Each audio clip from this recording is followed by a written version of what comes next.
Bonjour à toutes et à tous, j'espère que vous allez bien. Alors aujourd'hui, on va parler immobilier et plus précisément du diagnostic de performance énergétique.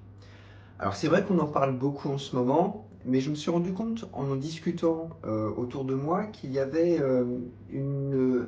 pas une très bonne compréhension du concept. Alors c'est quoi le DPE? Alors le DPE, il y a deux composantes. La première composante, c'est qui mesure l'impact de l'émission des gaz à effet de serre sur l'atmosphère.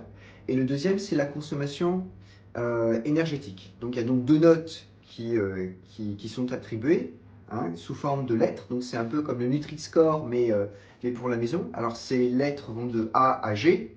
L'idée, c'est d'être plus proche du A que du G.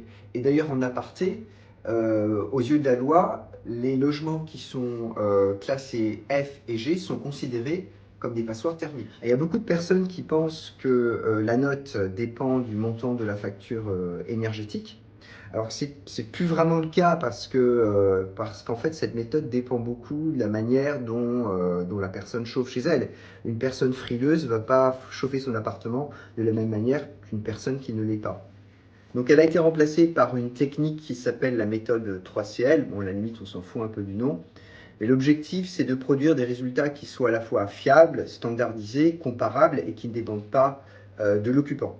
Alors, si vous voulez faire le diagnostic vous-même, ça va être un petit peu compliqué puisque cette tâche est en général confiée à des diagnostiqueurs qui utilisent des logiciels professionnels dont l'algorithme va calculer précisément la note en prenant en compte les propriétés structurales de votre logement, comme par exemple le mode de chauffage, l'énergie utilisée, l'existence de ponts thermiques et de plein d'autres facteurs.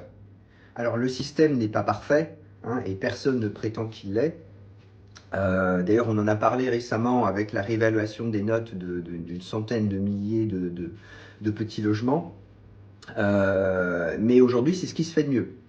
Et puis, il ne faut pas oublier aussi que le DPE est contraignant. C'est-à-dire que si vous êtes le propriétaire d'un logement qui est classé G et que vous souhaitiez continuer à le louer après le 31 décembre 2024, donc c'est quand même cette année, il va falloir le rénover.